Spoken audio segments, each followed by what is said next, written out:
Welcome to Africantales HQ. Life on the Obo estate had settled into an unusual rhythm.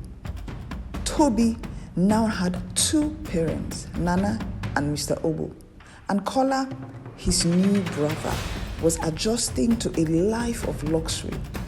The mansion, once filled with whispers of sorrow and doubt, seemed to breathe easier now. But beneath the surface, an unease lingered in Mr. Obo's mind. Nana's arrival had brought upheaval, yet her presence felt calculated. He pushed the thought aside, reminding himself that Tobi's happiness came first. One evening, while reviewing some financial statements in his study, Mr. Obo came across an odd envelope mixed in with his mail. It was from the clinic that had provided the DNA results, thanking him for his business. He stared at it, perplexed. The clinic's name was different from the one on the original report. Curious but not yet alarmed, he decided to call the clinic the next morning to clarify the mix-up. When he finally spoke to the receptionist, her answer chilled him. "I'm sorry, sir," she said. "We have no record of conducting a test for you." The room spun.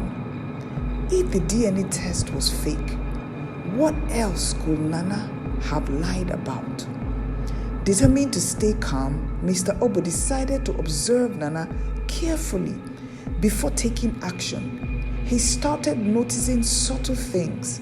Her phone calls that ended abruptly when he walked into the room, the way she avoided discussing the past in detail, and her frequent visits to town, always with vague excuses. He even questioned Tobi, gently probing for an inconsistency in Nana's story. But Tobi, ever loyal to her, insisted she was wonderful. "She tells the best stories, Dad," Tobi said one evening. "She said she'll teach me how to make fufu like she used to for her baby." Mr. Obo's chest tightened. Was it all an act? Determined to get answers, Mr. Obo began investigating Nana's past. He hired the best private detectives and tracked every move she had made since she first appeared in Makoja. What they uncovered left him speechless. Nana wasn't a desperate mother searching for her stolen child. She wasn't even from Makoja. Her real name was Onome, and she was a master manipulator with a history of conning wealthy men. Every detail of her story had been carefully crafted. The photograph she showed Tobi, staged.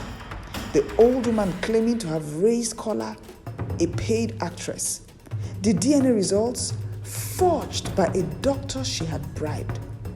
Onome had orchestrated everything, including her act as the mad woman, to infiltrate Mr. Obo's life.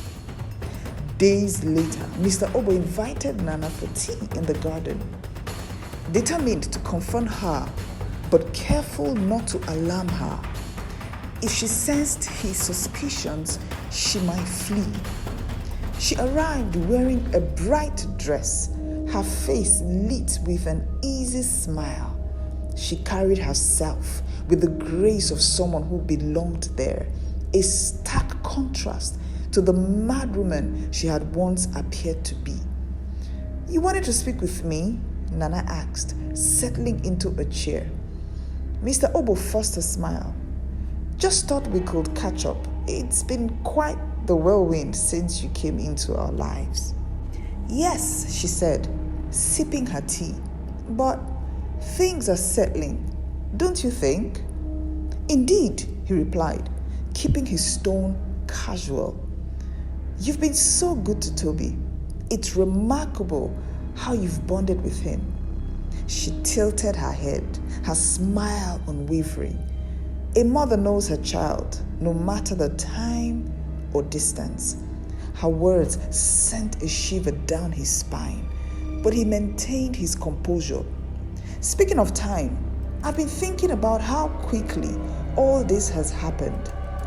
You must have been overwhelmed finding him after all these years. Nana's grip on her teacup tightened, but her smile didn't falter.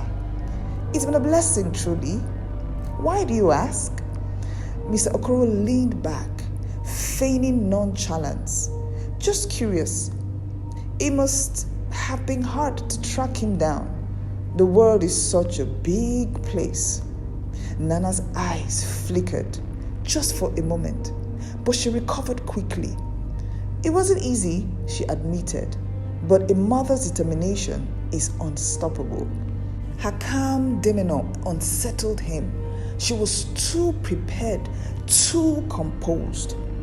Just as he was about to press further, Tobi and Kola ran into the garden, laughing as they chased each other.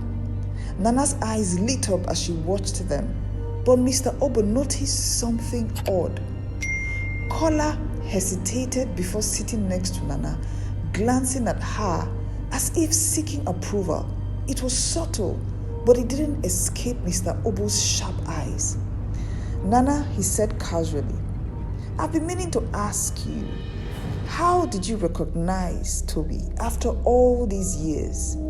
Babies change so much. For the first time, Nana faltered. She opened her mouth to answer, but no words came. She looked at the boys, then back at Mr. Obo. It's a feeling, she said finally. A mother knows. But her hesitation was enough to confirm his suspicions.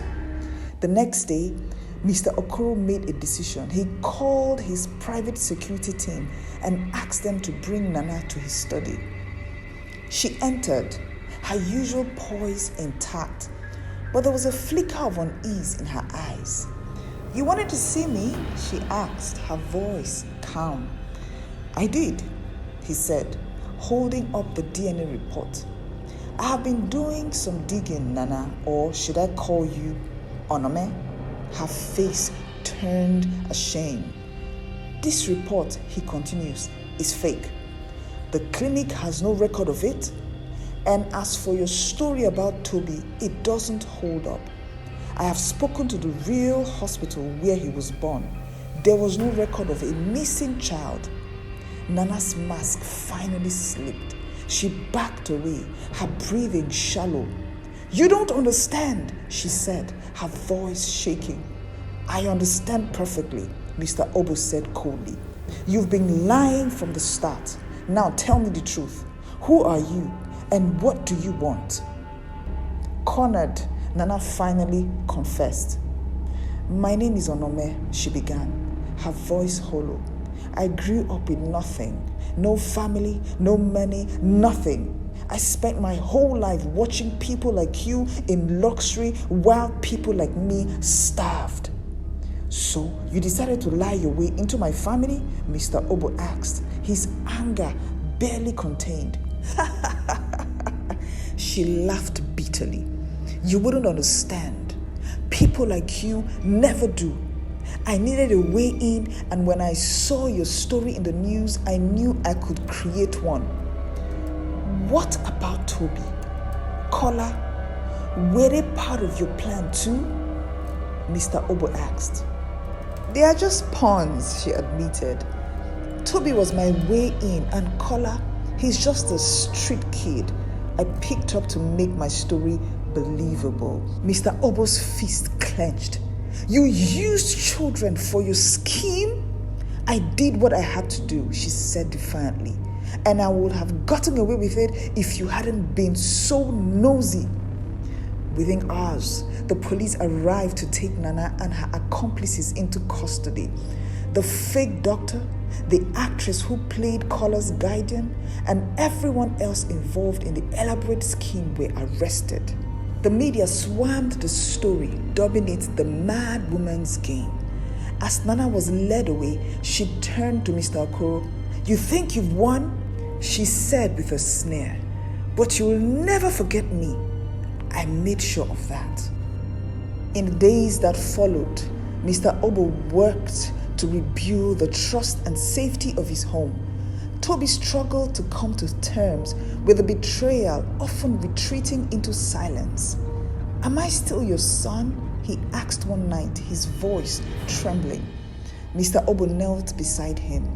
"You are my son," he said firmly. "Nothing can ever change that." As for Kola, Mr. Obo decided to keep him in the family. The boy had been used as a pawn, and Mr. Obo couldn't bear to see him cast aside again. Years later, Tobi and Kola often reflected on the strange chapter of their lives. They grew up as brothers, their bond unshaken by the chaos of the past. And Mr. Obo, though scared by the deception, became a stronger man, a father who will do anything to protect his family. Though Onome's lies had nearly turned them apart, they had also taught them a valuable lesson. True family isn't about blood or appearances. It's about love, trust, and resilience. The end. Thank you so much for watching this video. If you enjoyed it, kindly share your thoughts by commenting, support me with the super thanks, like and subscribe. See you in my next video.